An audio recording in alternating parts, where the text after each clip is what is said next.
Welcome to any news. Mental health awareness మంత్ని పురస్కరించుకొని ఈరోజు మనతో ప్రముఖ సైకాలజిస్ట్ కౌన్సిలర్ శ్రావ్య మేఘన గారు మన స్టూడియోకి విచ్చేశారు. మానసిక సమస్యల గురించి, దాన్ని ఎలా తట్టుకోవాలి, దాని గురించి మనం ఎలా బయటపడాలి అడిగి తెలుసుకుందాం. నమస్తే మేడం. నమస్తే మేడం, మీ గురించి ఒక 2 మాటల్లో. నా పేరు శ్రావ్య మేఘన. ఆమె కౌన్సిలింగ్ సైకాలజిస్ట్. ఈ ఫీల్డ్లో దగ్గరగా 5-6 ఇయర్స్ ఎక్స్పీరియన్స్ ఉంది. నా main stream of specialization child psychology and adult psychology. ఈ మే నెల mental health awareness month. So దీన్ని ప్రజల్లోకి ఎలా తీసుకెళ్లాలనుకుంటున్నారు? Yes, May is a mental health awareness month అండి. చాలా మందిలో యాక్చువల్లీ ఈ ప్రజెంట్ జనరేషన్లో కానీ ఈ ప్రజెంట్ సొసైటీలో కానీ చాలామందికి May is a mental health awareness అని తెలియదు. మనకి డేలో this is a day, this is specific day అని అంటే తప్ప. ఎస్, అక్టోబర్లో ఒక డే అయితే ఉంది, mental health awareness day.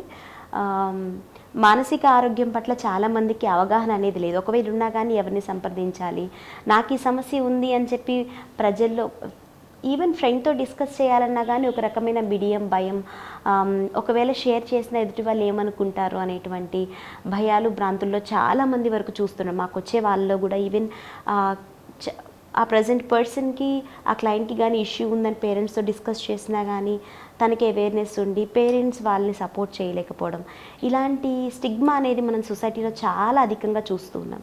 So దీన్ని బ్రేక్ చేయడానికి మెంటల్ హెల్త్ అవేర్నెస్ ఈ ఎస్పెషల్లీ మంత్ ఆఫ్ మేగా అనేది రూపొందించబడింది.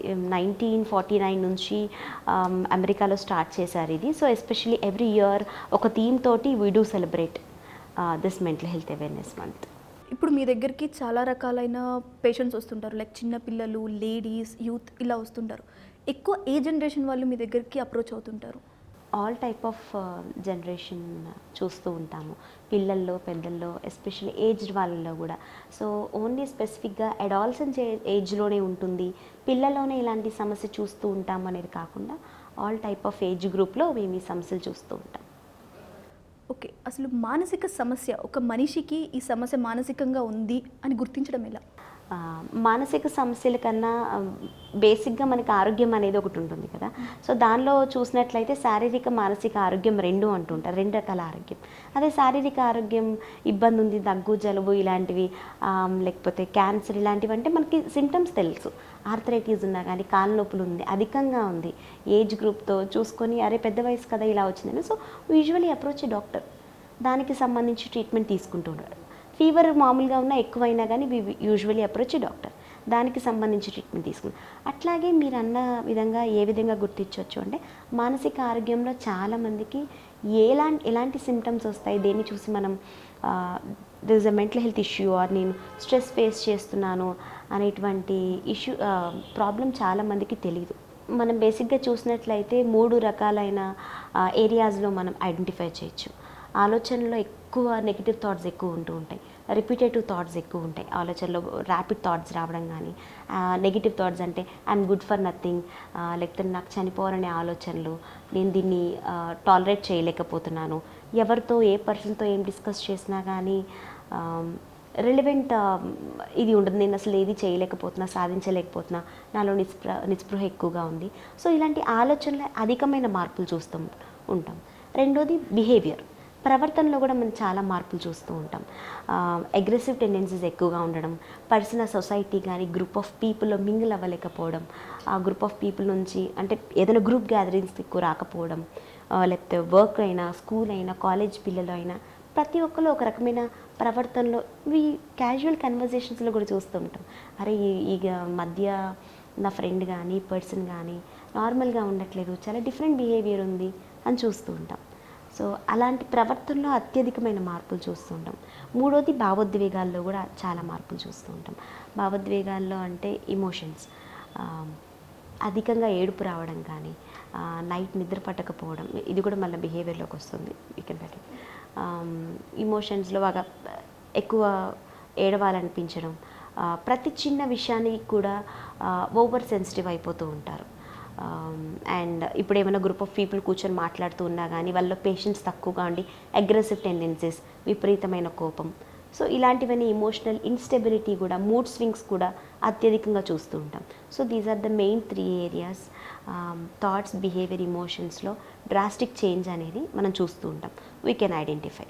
సో ఇది రోజువారీ చర్యల్లో మనం శారీరకంగా ఎంతో ఒత్తిడికి గురవుతుంటాం. ప్రజెంట్ మనం జనరేషన్ చూస్తుంటే ఉరుకుల పరుగుల మీద జీవితం నడుస్తుంది. సో ఈ శారీరక శ్రమ కూడా మానసికంగా మనిషిని కృంగదీస్తుందా? ఐ మీన్ లైక్ మానసికంగా కూడా వారి మీద శారీరక శ్రమ అనేది ఎక్కువగా పడుతుందా? శారీరక శ్రమ అంటే బేసిక్గా మనం ఫిజికల్ హెల్త్ చూసుకుంటే ఫిజికల్ ఎక్సర్సైజెస్ కానీ ఇలాంటివి శారీరక శ్రమ అయితే that is good for your health. బేసిక్గా బాడీ మొబిలిటీ లేకపోయినా కానీ మెంటల్ హెల్త్ కంటే మనకి బాగా లెథార్జిక్నెస్ అంటుంటాయి, ఏమి చేయాలనే ఆలోచన లేకపోవడం, మూడ్ స్వింగ్స్ ఎక్కువగా ఉండడం, అది కూడా చూపిస్తూ ఉంటుంది. There is a stress always. Good eustress and distress అంటే ఒత్తిడి ఒక రకంగా మంచిది. వేరే మనకి ఏదైతే స్ట్రెస్ అనేది ఒక టార్గెట్ ఉంటే we will reach it immediately. Career పరంగా కానీ family, financial, personal, anything dead line ఉంది అంటే చూస్తూ ఉంటాం. సో ఎస్, మనకి దినచర్యలో చూసుకుంటే మీరు అన్నట్టుగా డైలీ యాక్టివిటీస్ అనేది వెరీ మ్యాండేటరీ.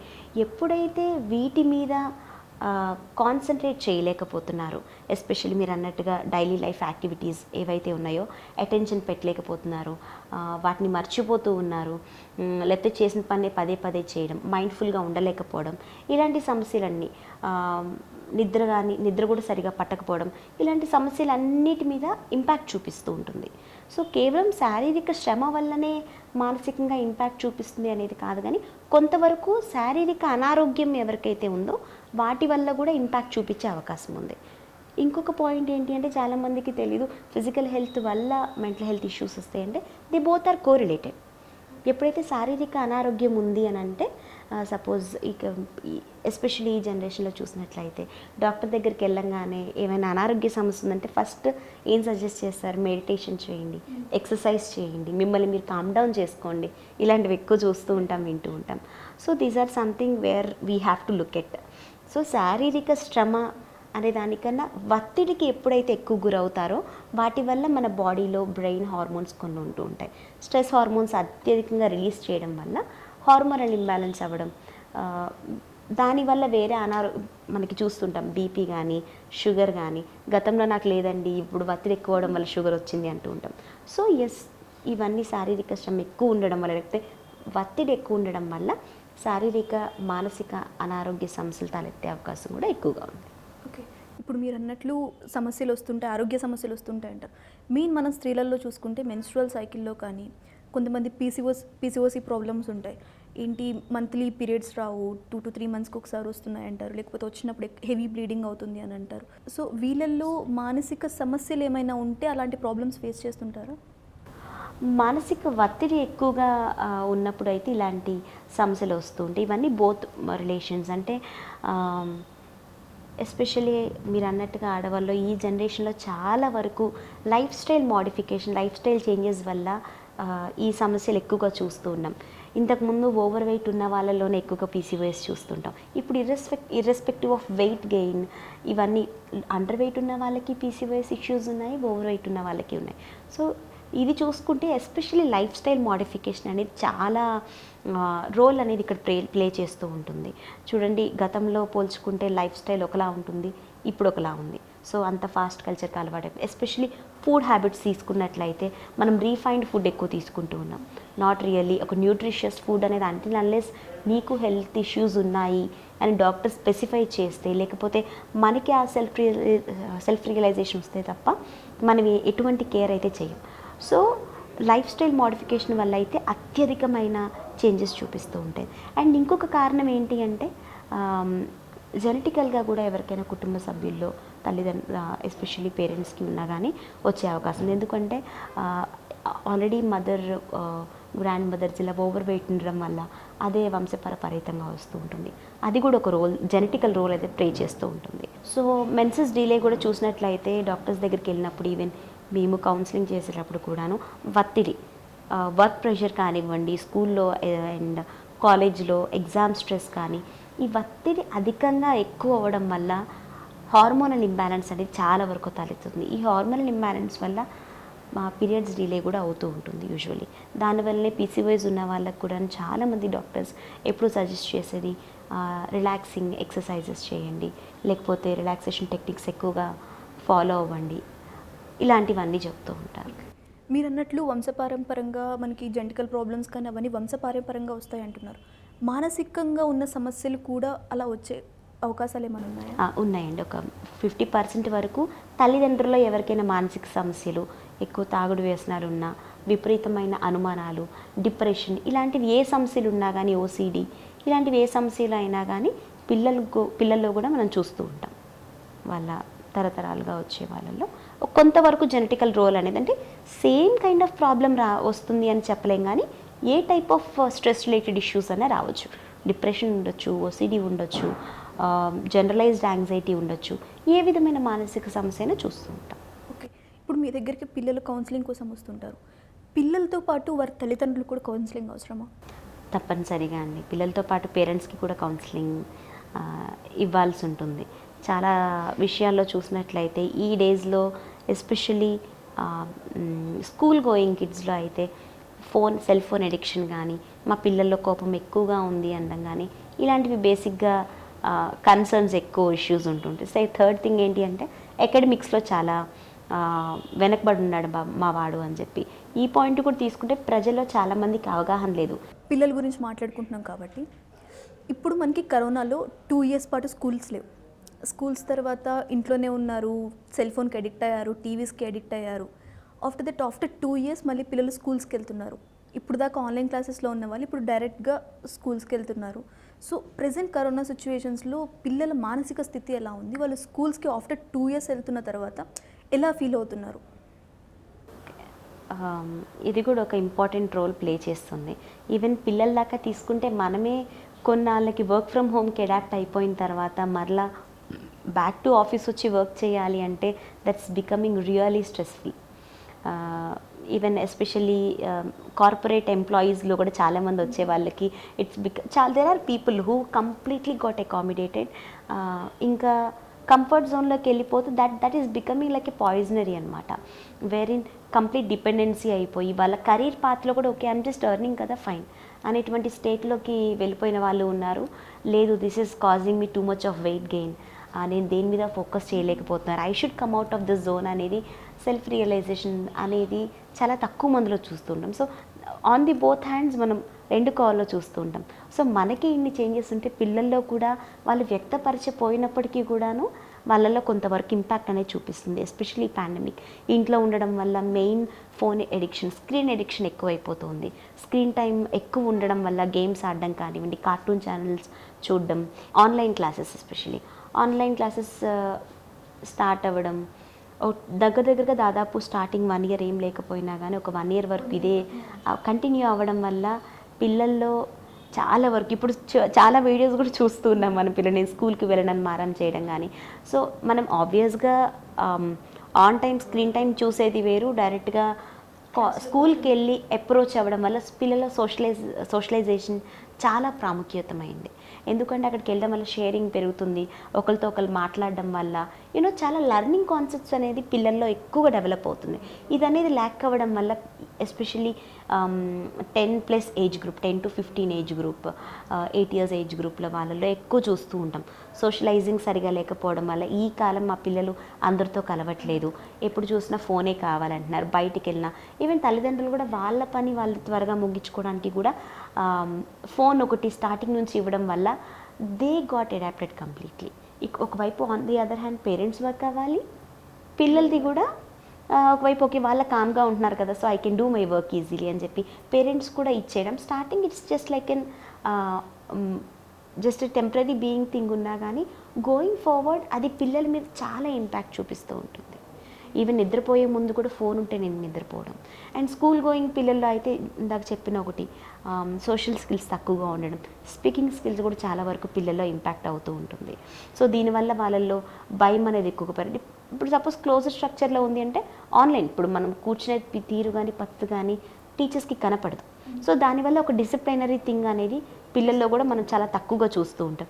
సో ఇలాంటి అంశాల్లో చైల్డ్ డెవలప్మెంట్ అనేది ఓవరాల్గా లెర్నింగ్ డెవలప్మెంట్ అనేది చాలా వరకు ఇంపాక్ట్ చూపించింది. సో దాన్ని కొంచెం స్ట్రక్చర్ చేయడానికి it will take some time. Slowly స్కూల్కి వెళ్ళడం వల్ల అడాప్ట్ అవ్వడం, పిల్లల్లో కొంచెం సెటిల్ డౌన్ అయ్యే అవకాశాలు చూస్తాం. పిల్లల్లో ఎలాంటి మానసిక సమస్యలు చూస్తుంటాము? అసలు ఎందుకు వాళ్ళు మానసికంగా అంత ఫేస్ చేస్తున్నారు? ప్రజెంట్ మానసికంగా ఎందుకు అంత సమస్యలు ఎదుర్కొంటున్నారు? పిల్లల్లో కూడా కొంతవరకు మానసిక సమస్యలు చూస్తూ ఉంటాం. వాళ్ళు వ్యక్తపరచకపోయినా ఐఎమ్ గోయింగ్ త్రూ సో అని చెప్పకపోయినా, ఇప్పుడంటే మనకు తెలుస్తుంది. గతంలో నేనున్నది వేరు, ఇప్పుడున్నది వేరు. ఇప్పుడు నాకు కోపం అధికంగా వస్తుంది, నా బిహేవియరల్ చేంజెస్ చాలా ఎక్కువగా ఉన్నాయి. కానీ పిల్లల్లో అలాంటివన్నీ గుర్తించే స్టేజ్ అయితే ఉండదు. కానీ వాళ్ళ ప్రవర్తన ద్వారా మనం గుర్తించవచ్చు.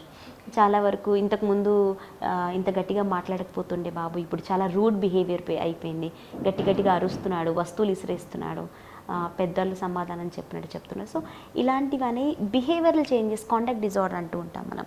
సో ప్రవర్తనలో అత్యధికమైన మార్పులు, గుడ్ బిహేవియర్ లేదు అంటూ ఉంటాం. అండ్ చిన్నపిల్లల్లోనే ADHD సమస్యలు కానీ, డెవలప్మెంటల్ డిలే కానీ, చాలా రకమైన ఇబ్బందులు అయితే మనం చూస్తూ ఉంటాం. ఎస్పెషల్లీ ADHD మనం తీసుకున్నట్లయితే పిల్లల్లో వాళ్ళల్లో ఎక్కువగా యాక్టివ్గా ఉంటారు, మాటలు కూడా నాన్ స్టాప్గా మాట్లాడుతూ ఉంటారు, ఓవర్ టాకెటివ్ ఉండడం, బ్లర్ట్ అవుట్ ఎక్కువ అయిపోతూ ఉంటారు. ఎక్కడ ఏది మాట్లాడాలనేది తెలియదు బేసిక్గా. అప్పుడు parents used to control children, అరే ఇది ఇక్కడ మాట్లాడకూడదు అని చెప్పి. సో మాట్లాడే ముందు ఓకే ఇది సామరస్యంగా మాట్లాడొచ్చు లేదు అనేది, అంత డెవలప్మెంట్ లేకపోయినా త్వరగా బ్లర్ట్ అవుట్ ఎక్కువ ఉంటుంది. అండ్ ఉన్న చోట ఒక్క చోట కుదురుగా కూర్చోకపోవడం, ఊరికూరికి తిరగడం, కొంతమంది ఫిడ్జెట్స్ కూడా చూస్తూ ఉంటాం, హ్యాండ్స్ త్వరగా ఇట్లా ట్విస్ట్ చేయడము, ఇట్లాంటివి కూడా ADHD పిల్లలు ఎక్కువ గమనిస్తూ ఉంటాం.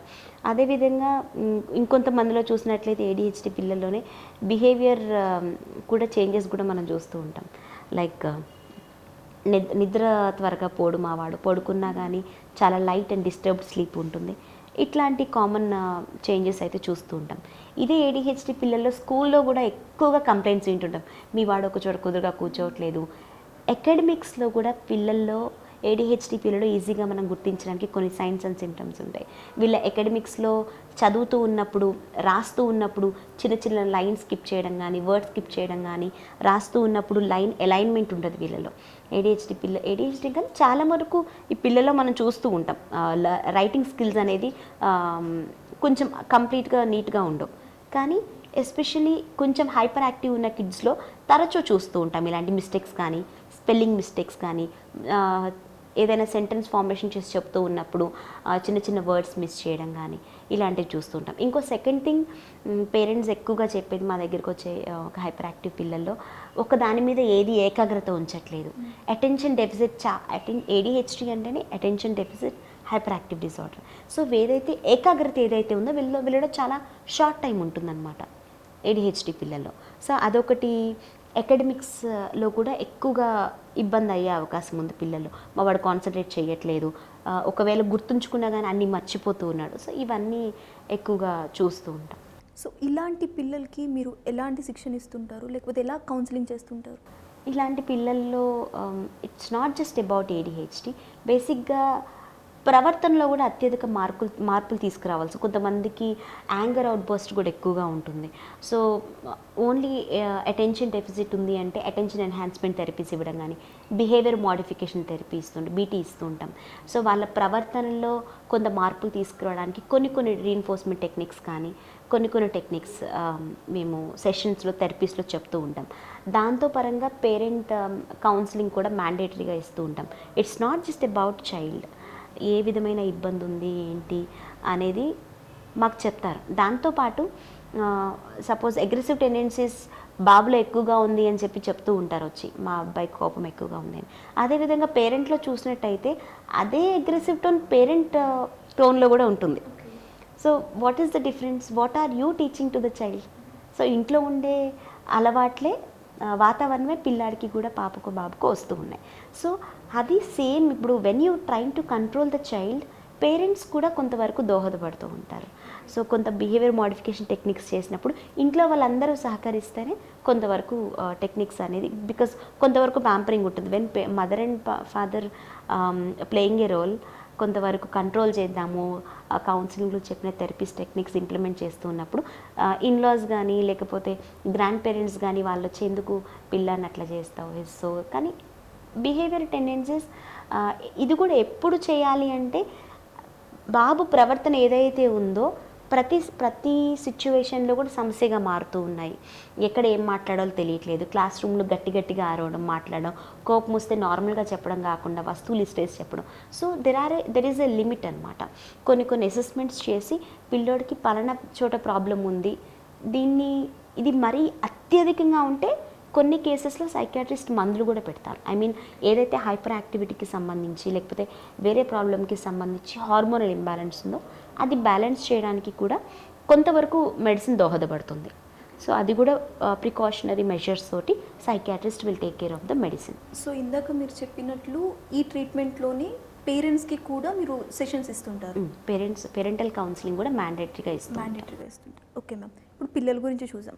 సో ఇదే పిల్లలు after 15 10th class exams, inter exams, లేకపోతే మేము ఫెయిల్ అయ్యామని, ఇంటర్లోనే లవ్ ఫెయిల్ అయ్యామని సూసైడ్స్, లేకపోతే ఇంట్లో వాళ్ళు ప్రేమించాను ఇంట్లో ఒప్పుకోలేదని సూసైడ్స్ అనేవి ప్రజెంట్ సిచ్యువేషన్స్లో చిన్న డిప్రెషన్ కానీ చిన్న స్ట్రెస్కి గురైనా ఎక్కువైపోతున్నాయి. జెంట్స్లో కానీ లేడీస్లో కానీ చిన్న పిల్లల దగ్గర నుంచి ప్రతి ఒక్క చేతిలో మొబైల్ ఫోన్ లాక్కుందని సూసైడ్ చేసుకున్న అది కూడా కేసు చూసాం. సో ఎందుకు సూసైడ్స్ పాత రోజుల్లో లేని సూసైడ్ కేసెస్ ప్రజెంట్ డేస్లో ఎందుకు పెరిగిపోతున్నాయి? ఓకే, సో దీనికి అత్యధిక కారణం మనం రోజువారీ వాడే డిప్రెషన్ అనేది ఒకటి చెప్తూ ఉండొచ్చు. అండ్ రెండోది మనం చూడాల్సిన అంశం ఏంటంటే వ్యక్తిత్వంలో ఎక్కువ మార్పులు, పర్సనాలిటీ ఇష్యూస్ అంటూ ఉంటాం. ఈ కాలంలో చూడండి, మీరు ఏదైతే ఫోన్ తీసేసుకున్నారని చెప్పి సూసైడ్ చేసుకున్నారని ఇలా ఈ కాలంలో ఇంకా చాలా ఉన్నాయి. ఎగ్జామ్ ఫెయిల్ అయ్యారని చెప్పి ఎస్పెషల్లీ IIIT స్టూడెంట్స్లో ఎగ్జామ్ రిజల్ట్ రాకుండానే నేను ఫెయిల్ అయిపోతాను అనే భయంతో తర్వాత ఎగ్జామ్ కూడా అటెంప్ట్ చేయట్లేదు. ఇంటర్ విద్యార్థుల్లో కూడా చాలా వరకు ఎగ్జామ్స్ మార్క్స్ తక్కువ వస్తాయేమో అనే భయంతో కూడా. సో రియాలిటీలో వాళ్ళకి పలానా ప్రాబ్లం వస్తే దాన్ని సొసైటీలో యాక్సెప్టెన్స్ ఉండదు. ఒకవేళ లెట్స్ సే సపోజ్ ఫెయిల్ అయితే దానికి ఆల్టర్నేటివ్ వే ఏంటి, ఆమోదించే తత్వం, గుణం, ఆ మెంటల్ స్టెబిలిటీ అనేది పిల్లల్లో మనం తరచూ చాలా ఎక్కువగా చూస్తూ ఉంటాం. ఇది మనం ఎక్కడి నుంచి అంటే రూట్ కాజ్ అనేది ఒకటి ఉంటుంది. ఎస్పెషలీ చైల్డ్ అప్బ్రింగింగ్ అనేది ఎలా ఉంది దాని మీద డిపెండ్ అయి ఉంటుంది.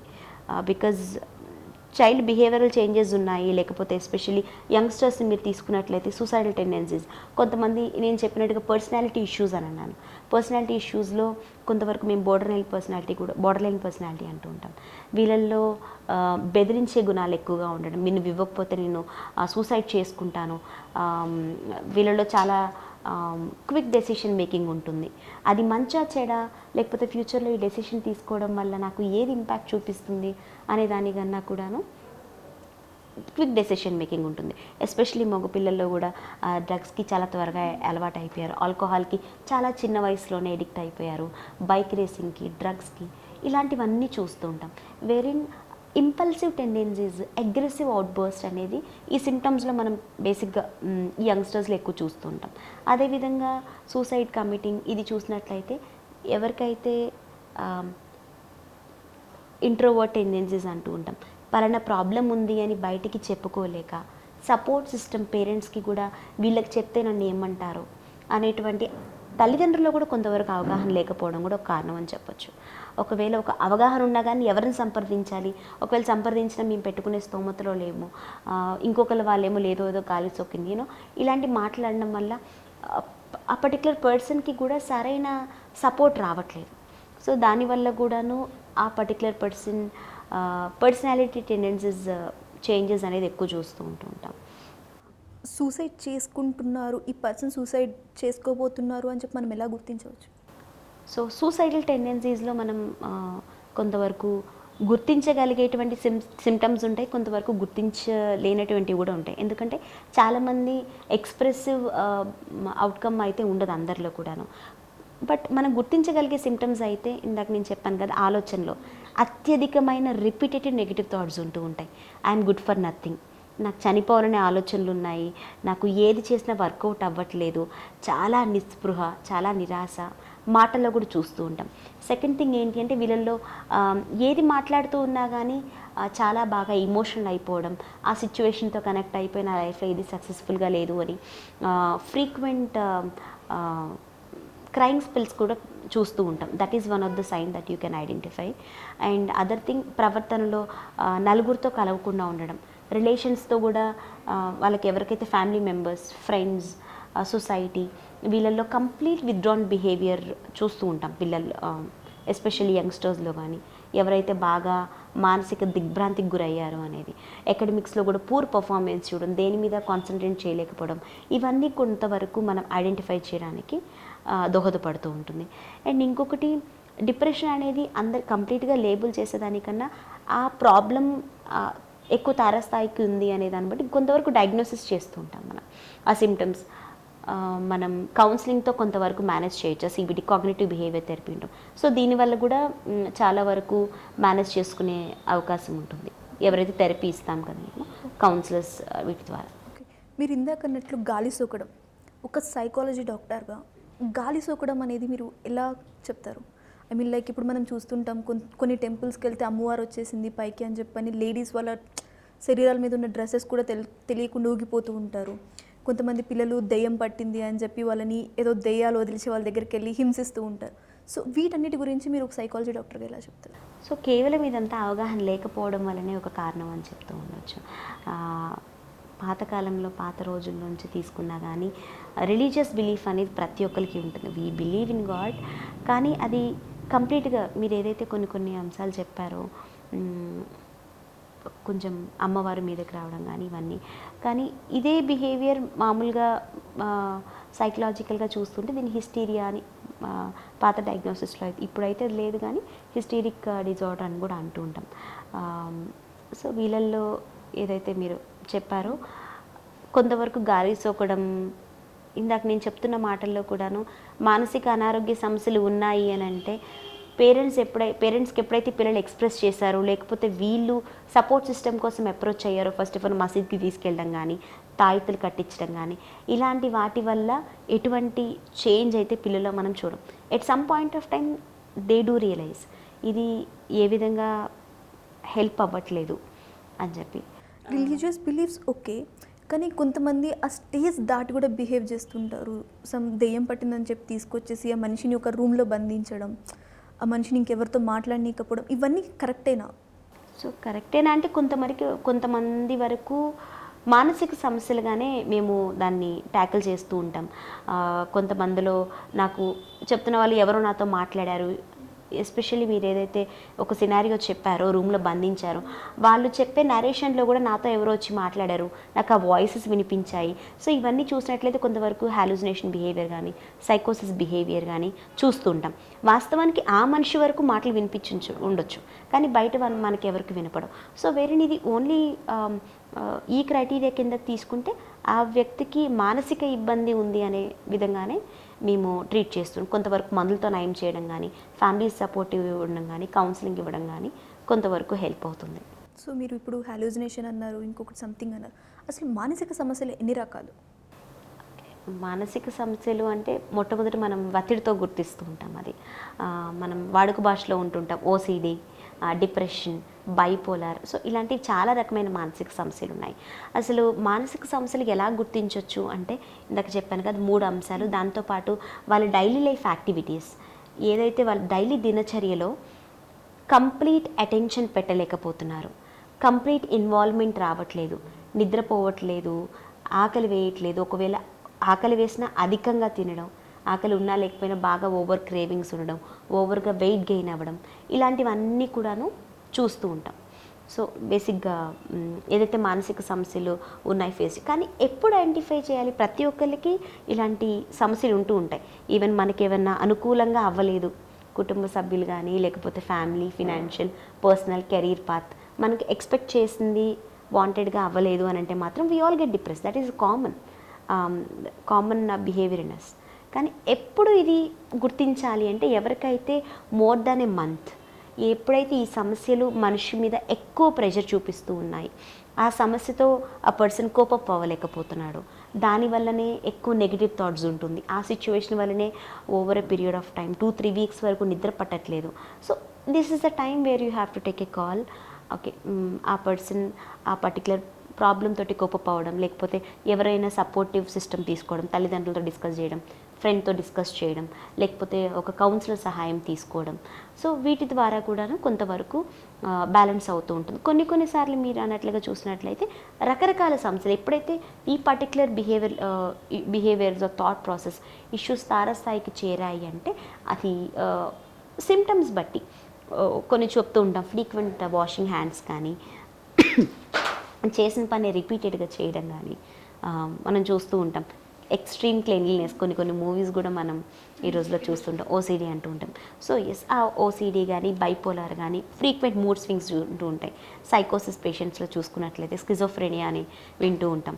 వీళ్ళల్లో అనుమానాలు, భయాలు, భ్రాంతులు, వాయిసెస్ నాతో మాట్లాడుతున్నాయి, నాకు వినపడుతున్నాయి. సో వీటన్నిటికీ కారణాలు ఏంటి అంటే మన బ్రెయిన్లో జరిగే కెమికల్ ఇంబ్యాలెన్స్ వల్ల.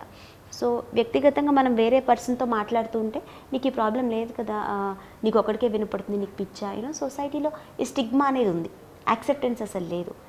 మానసిక ఇబ్బంది అంటే ప్రతి ఒక్కరికి పిచ్చి పట్టింది అంటారే కానీ ఓకే ఈ సమస్యతో ఉన్నారు, పరిష్కార మార్గాలు ఏంటి, ఎవరిని అప్రోచ్ అవ్వాలి ఏంటి అనేటువంటి అవగాహన చాలామంది ప్రజల్లో అయితే లేదు. సో మ్యామ్, ఇప్పుడు మనం మాట్లాడుకుంటే హాలూసినేషన్. ఈ హాలూసినేషన్ ఏ స్టేజెస్లో ఉంటుంది, ఎవరిలో ఎక్కువ కనిపిస్తుంది, అంటే అసలు దానికి అది రావడానికి అసలు కారణం ఏంటి? హాలుసినేషన్స్ ఇవన్నీ కూడా స్కిజోఫ్రెనియా, సైకోసిస్ ప్రోడ్రోమ్ స్టేజ్లో ఎక్కువ చూస్తూ ఉంటాం. ఆడిటరీ హాలుసినేషన్స్ ఉంటాయి, టాక్టైల్ హాలుసినేషన్స్ ఉంటాయి, విజువల్ హాలుసినేషన్స్ ఉంటాయి. అంటే ఈవెన్ ఆల్కహాల్ తాగుడు వ్యసనాల్లో అత్యధికంగా ఉన్న వాళ్ళల్లో కూడా బాగా ఎడిక్ట్ అయిపోతూ ఉంటారు కదా, వాళ్ళల్లో కూడా మనం విజువల్ హాలుసినేషన్స్ చూస్తూ ఉంటాం. తాగేసి ఎవరు లేకపోయినా కానీ ఎవరితో ఉన్నట్టు కమ్యూనికేట్ చేయడం. సో వైస్ వర్డ్స్ ఓన్లీ వ్యక్తిగత మార్పులే కాదు, alcohol dependency, drug abuse, withdrawal టెండెన్సీస్లో కూడా మనం ఇవి చూస్తూ ఉంటాం. ఇంకొకటి ఆన్ ది అదర్ హ్యాండ్ ఎక్కువగా అనుమానాలు, ఎవరు నన్ను వెంబడిస్తున్నారు, నా ఆస్తులు ఎవరో తీసేసుకున్నారు. స్కిజోఫ్రెనియాలో ఇలాంటి లక్షణాలు మనం చూస్తూ ఉంటాం. ఎక్కువగా అనుమానిత ఆలోచనలు ఎక్కువగా ఉంటాయి, ఎవరు నన్ను విషం పెట్టి చంపేయాలనుకుంటున్నారు. సో ఇలాంటి వాళ్ళల్లో కూడాను మనం ఇలాంటి సింటమ్స్ మీరు అన్నట్టుగా ఆడిటరీ హాలుసినేషన్స్, ఎవరు మాట్లాడకపోయినా నా చెవులో ఎవరో మాట్లాడు, కానీ వ్యక్తిగతంగా ఆ పర్సన్కి నిజంగానే మాటలు వినపడుతూ ఉన్నాయి, కానీ బయట చూసుకునే ప్రపంచం ఎలా అనుకుంటుంది వాళ్ళని, అరే దీనికి మతి స్థిమితం లేదు, పిచ్చిగా ఉంది, నీ ఎదురుగా ఎవరికి లేదు కదా. కానీ ఎప్పుడైతే నీకు బాగా లేదు, సరైన మానసిక స్థితిలో లేవు అంటే they can able to discuss on that, they can able to negotiate. నాకు ఇలా ఎలాంటి ఇబ్బంది లేదు, నువ్వు నన్ను అవమానిస్తున్నావు అని కూడా చెప్తున్నారు. కానీ వాళ్ళకి ఇన్సైట్ అనేది మనం ఎక్కువ వాళ్ళలో చూడం. నాకు పలానా సమస్య ఉంది అనేది వాళ్ళు యాక్సెప్ట్ చేయరు. కానీ నిజం ఏదైతే డెలిషన్స్ అంటూ ఉంటాం మనం, ఏదైతే నిజం కాదో అది కరెక్ట్గా 100% వాస్తవమే, కానీ ఉన్నట్టుగా నమ్ముతూ ఉంటారు. ఇది కూడా ఒక మానసిక రుగ్మతగానే చెప్తూ ఉండొచ్చు. ఇది ఎప్పుడైతే తారాస్థాయికి చేరిందో ఇది కూడా ఇప్పుడు ఇందాక శారీరక సమస్యలు చెప్తూ ఉన్నాను. శారీరక అనారోగ్య సమస్యలు చూసినట్లయితే పలానా చోట ప్రాబ్లం ఉంది అంటే, ఫ్రీక్వెంట్ ఫీవర్ వచ్చింది, హాస్పిటల్కి వెళ్ళాము, డాక్టర్ రిపోర్ట్స్ చూసి పలానా చోట సో బ్యాక్టీరియల్ ఇన్ఫెక్షన్ ఎక్కువగా ఉంది, యాంటీబయాటిక్స్ వాడాలి. So where is the problem, where is the deficiency. In the same way mental health, ఇప్పుడు మీకు ఏవైతే కండిషన్స్ చెప్పాను, ఎక్స్ట్రీమ్ ఓసిడీ కండిషన్స్ కానీ, అంటే సివియర్ స్టేజ్లో ఉన్న వాళ్ళు, స్కిజోఫ్రెనియా, సైకోసిస్, ఇవన్నీ కూడాను ఇలాంటి ప్రాబ్లమ్స్ ఉన్న వాళ్ళల్లో మన బ్రెయిన్లో నిరంతరం మన ప్రవర్తనకి సంబంధించి, మాటలకి సంబంధించి నిరంతరం న్యూరో ట్రాన్స్మిటర్స్ ఫంక్షనింగ్ అనేది ఎక్కువగా జరుగుతూ ఉంటుంది. బ్రెయిన్లో రసాయన పదార్థాలు హెచ్చు తగ్గులు ఉంటాం మనం తెలుగులో. సో అవి ఎప్పుడైతే ఇంబ్యాలెన్స్ అయిందో, సపోజ్ ఈ ప్రవర్తనకి ఇంత అమౌంట్ ఆఫ్ కెమికల్ కావాలి, ఎప్పుడైతే ఎక్కువగా విడుదలైందో, సో ఆ టైంలో వాళ్ళకి ఏవైతే వాయిసెస్ మనకు బయటికి వినపడం, కానీ తనకి చెవులో వినపడటం కానీ, ఇట్లాంటి బయోలాజికల్ చేంజెస్ వల్ల కూడాను ఇవి మార్పులు జరుగుతూ ఉంటాయి. సో దాని గురించనే ఒక సైకాట్రిస్ట్ సహాయంతో వాళ్ళకి మందులు పెట్టడం కానీ, అందుకే మందులు పెడితే చాలా వరకు ఈ బిహేవియర్ కంట్రోల్ అయింది అని వింటుంటాయి. కొంతమందికి దీర్ఘకాలికంగా కూడా కొన్ని సమస్యలు ఉంటాయి. మనకు శారీరక సమస్యలు, షుగర్, థైరాయిడ్ కొన్ని దీర్ఘకాలికంగా ఎలా ఉంటాయో, మానసిక సమస్యల్లో కూడాను ఈ సైకోసిస్ కానీ, స్కిజోఫ్రెనియా కానీ ఇలాంటివి మనం దీర్ఘకాలికంగా చూస్తుంటాం. కొంతవరకు మందులతో మరియు థెరపీతో దీన్ని కోపప్ అవ్వడానికి అవకాశం ఉంటుంది. అంటే మేడం, ఇప్పుడు వాయిస్ వినిపిస్తుంది అని అంటే లైక్ వాళ్ళకే వాళ్ళు ఊహించుకుంటారా, అంటే మాకు ఈ వాయిస్ వినిపిస్తుంది అని? ఇప్పుడు చెప్పాను కదా, అది వాయిస్ మనం ఎలా అంటే ఊహల్లో ఉన్నారనుకుంటాం. బ్రెయిన్లో జరిగే రసాయన పదార్థాల హెచ్చుతగ్గుల వల్ల అయ్యే బిహేవియరల్ చేంజెస్ అది. ఇప్పుడు మనం చేసే బాడీ మూమెంట్ కానీ, మనం మాట్లాడే మాట కానీ, ప్రతిదానికి కొంత బ్రెయిన్ ఫంక్షనింగ్ అనేది హెల్ప్ అవుతుంది. దానికి అప్రాప్రియేట్ ఇప్పుడు చూడండి, మన బాడీ ఫంక్షన్స్లో షుగర్ తీసుకోండి, ఇన్సులిన్ ఎక్కువైన ప్రాబ్లం, తక్కువైన ప్రాబ్లం. ఇప్పుడు తక్కువైతే ఏమవుతుంది? కొంచెం ఏదో ఒకటి సిమ్టమ్స్ తెలుస్తుంది. ఇన్ ద సేమ్ వే ఈ పర్టికులర్ ప్రవర్తనకి అప్రాప్రియేట్ హార్మోన్స్, కెమికల్స్ అనేది బ్రెయిన్లో ఉత్పత్తి అవ్వట్లేదు అన్నప్పుడు ఆపోజిట్ ప్రవర్తన మనం చూస్తూ ఉంటాం. వాయిసెస్ వినిపించడం కానీ, అనుమానాలు ఎక్కువగా రావడం కానీ, ఇవన్నీ. లైక్ వాళ్ళ తాతగారు వెంటనే చనిపోయారు అని అంటే మళ్ళీ వాళ్ళ తాతగారు కనిపిస్తున్నారని పిల్లలు చెప్పడం, అంటే ఎక్కువగా టైం స్పెండ్ చేసినప్పుడు మళ్ళీ పిల్లలు వాళ్ళ తాతగారు కనిపిస్తున్నారని చెప్పడం, ఇవన్నీ ఈ కోణంలోకే వస్తాయి. కొంతవరకు వచ్చే అవకాశం ఉంది, డిపెండింగ్. బికాజ్ ఎక్కువ అటాచ్మెంట్ వచ్చినప్పుడు కూడా కొన్ని బిలీఫ్స్, కొన్ని స్కీమాస్ వల్ల అలా మాట్లాడే అవకాశం ఉంది. కానీ ఎక్కువగా అయితే ఆ పర్సన్ ఆ పర్టికులర్ ప్రాబ్లమ్ని తట్టుకోలేక ట్రామాకి గురయ్యారు, అధిక ఒత్తిడికి గురైనప్పుడు కూడాను PTSD కండిషన్స్ మనం కొన్ని చూస్తూ ఉంటాం. ఓకే మ్యామ్, మనం చూసుకున్నప్పుడు మానసిక సమస్యల్లో అంటే మానసికంగా స్త్రీలలో పురుషుల్లో ఎవరు ఎక్కువగా దృఢంగా ఉంటారు? ఇది యాక్చువల్లీ ఒక మిత్ అనే చెప్పొచ్చండి. చాలామందికి comparing to men are stronger అని చాలా ఎక్కువగా ఉంటూ ఉంటాము. సో అది ఒక రకంగా మిత్ మాత్రమే అది. బికాజ్ ఈ చూడండి, ఈక్వల్గా రాణించగలుగుతున్నారు. ఎంతోమంది ఆడవాళ్ళు కూడా చాలా పెద్ద పొజిషన్స్లో ఉన్న వాళ్ళు ఉన్నారు, స్పోర్ట్స్లో లీడ్ చేస్తున్న వాళ్ళు ఉన్నారు చాలామంది. గతంలో అయితే ఎక్కువగా వింటూ ఉంటాం, మగవాళ్ళు ఏడవకూడదు. But that is unemotional thing, right? You can not control. So ఇవన్నీ కంప్లీట్గా మిత్స్ కిందకే చెప్తూ ఉంటాం. Comparing to men are stronger, ఇవన్నీ కూడాను మిత్. సో అదే మనం యువతి కూడా అంతే ఈక్వల్గా, అంతే బ్యాలెన్స్డ్గా, నేను కూడా పోటీ, అదే ధీటుగా మనం ఈ యువతరంలో చూస్తూ ఉన్నాం. ఓకే, మన శారీరక రూపం, ఇప్పుడు మనం బాడీ అపీరెన్స్ కానీ, నేను అలా కనిపిస్తున్నాను, లావుగా ఉన్నాను, లేకపోతే బాగా సన్నగా ఉన్నానని చెప్పి ఫీల్ అయిపోతుంటారు, లేకపోతే నేను నల్లగా ఉన్నాను, కలరింగ్ గురించి కానీ, వాళ్ళ బాడీ లాంగ్వేజ్ గురించి కానీ, బాడీ అపీరెన్స్ గురించి ఎక్కువ ఫీల్ అయిపోతుంది. వీళ్ళలో ఎలాంటి మానసిక సమస్యలు ఉంటాయి? వీళ్ళల్లో కొంచెం లో సెల్ఫ్ కాన్ఫిడెన్స్ ఎక్కువగా చూస్తూ ఉంటాము. ఎస్, బాడీలీ చేంజెస్ కానీ, లేకపోతే ఫిజికల్ అపీరియన్స్ మీరు అన్నట్లుగా డ్రెస్సింగ్ స్టైల్ కానీ, ఇలాంటి వాటి పట్ల కూడాను కొంతవరకు మన మానసిక స్థితి అనేది బేస్ అయి ఉంటుంది. Even when you take depression patients కానీ, వీళ్ళల్లో కూడా అంత కంప్లీట్ డ్రెస్సింగ్ స్టైల్ మనం చూడం. చాలా షాబీగా ఉండడం, లేకపోతే వాళ్ళు పూర్ సెల్ఫ్ కేర్ మెయింటైన్ చేయడం. అట్లాగే మనం బయటికి వెళ్తూ ఉన్నప్పుడు ఎక్కువ లావు ఉన్న వాళ్ళ ఇన్ఫీరియారిటీ కాంప్లెక్స్ ఎక్కువగా ఉంటుంది. అండ్ సెల్ఫ్ కాన్ఫిడెన్స్ కూడా చాలా తక్కువగా ఉంటుంది. వాళ్ళు పర్ఫామ్ చేసే ప్రతి దానిలో కూడాను, ఆల్దో వాళ్ళకి మంచి సబ్జెక్ట్ క్యాపబిలిటీ ఉన్నా కానీ నా అపీరియన్స్ సరిగా లేదు, నేను అందరితో ఈక్వల్గా లేను, లేకపోతే కలర్, రేసిజం. సో వీటి వల్ల కూడాను కొంతవరకు మానసికంగా దిగ్భ్రాంతికి గురయ్యే అవకాశం ఎక్కువగా మనం చూస్తూ ఉంటాం. సో తలనొప్పి, మైగ్రేన్ అని చెప్పి కొంతమంది ఎక్కువ ప్రాబ్లం ఫేస్ చేస్తుంటారు. సో కొంతమంది మైగ్రేన్ పెయిన్ తోటి స్లీపింగ్ పిల్స్ కూడా వేసుకొని వాళ్ళు డార్క్నెస్కి ఎక్కువ అలవాటు పడటం, ఇది కూడా ఒక మానసిక సమస్యనా? మానసిక సమస్య అంటే ఒత్తిడి వల్ల, ఇప్పుడు ఆల్రెడీ మైగ్రేన్ ఉంది అంటే అది కూడా కొంతవరకు బయలాజికల్ చేంజెస్ వల్ల మనం చూస్తూ ఉంటాం మైగ్రేన్. బికాస్ ఎప్పుడైతే మైగ్రేన్ ఆల్రెడీ ప్రజెంట్ సఫర్ అవుతున్న వాళ్ళకి కొంతవరకు మెడికేషన్లో ఉంటూ ఉంటారు. దాంతోపాటు సపోర్టివ్ థెరపీగా రిలాక్సేషన్ టెక్నిక్స్ ఫాలో అవ్వండి, మెడిటేషన్ చేయండి, వాకింగ్ చేయండి, ఎక్కువ స్ట్రెస్ తీసుకోవద్దని చెప్తూ ఉంటారు. వాళ్ళ డైలీ లైఫ్లో ఎప్పుడైతే కొన్ని రోజులు సిచ్యువేషన్స్ కానీ ఎక్కువ స్ట్రెస్కి గురైనప్పుడు ఇలాంటి మనకి ఆ పర్టికులర్ డేలో ఎక్కువ తలనొప్పి రావడం, ఎక్కువగా టాలరేట్ చేయలేకపోవడం, ఒత్తిడి ఆ పర్టికులర్ డే ఎక్కువ అయినప్పుడు మాత్రం మనం చేంజెస్ చూస్తూ ఉంటాం.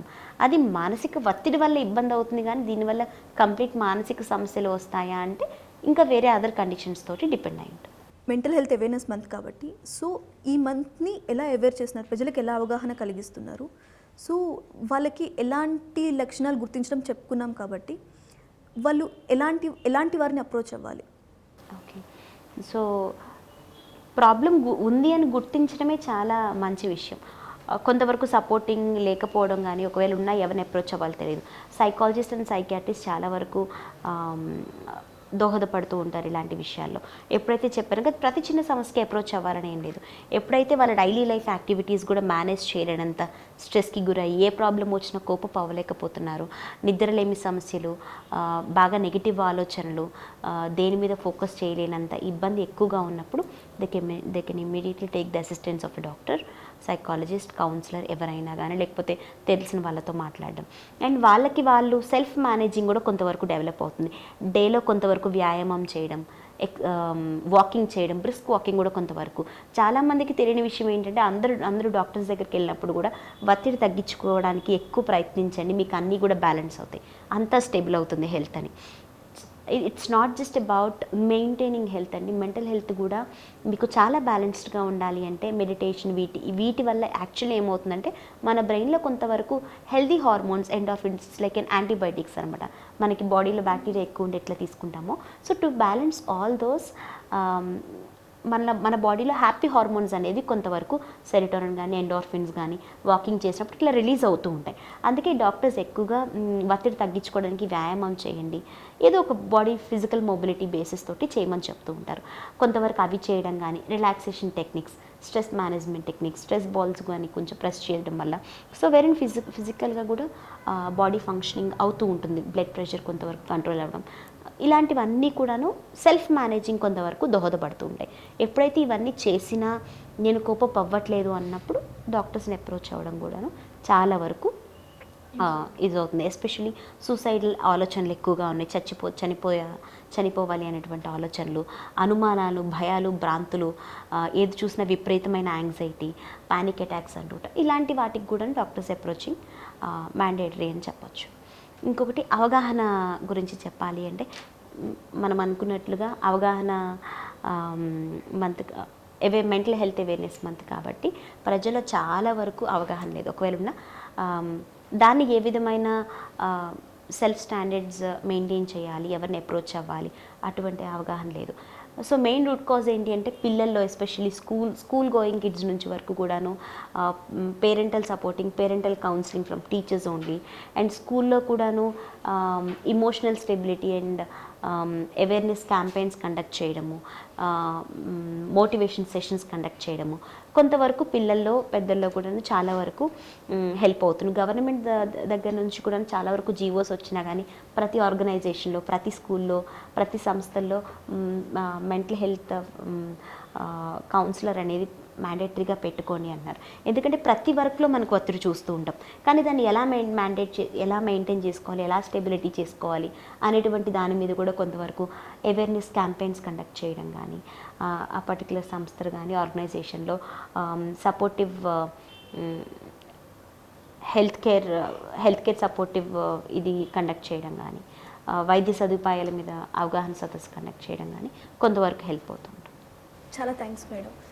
మెంటల్ హెల్త్ అవేర్నెస్ మంత్లో చాలా మానసిక సమస్యలను ఎలా గుర్తించవచ్చు అని పలు రకాల మొత్తం విశ్లేషణ ఇచ్చినందుకు చాలా thank you so much. Thank you.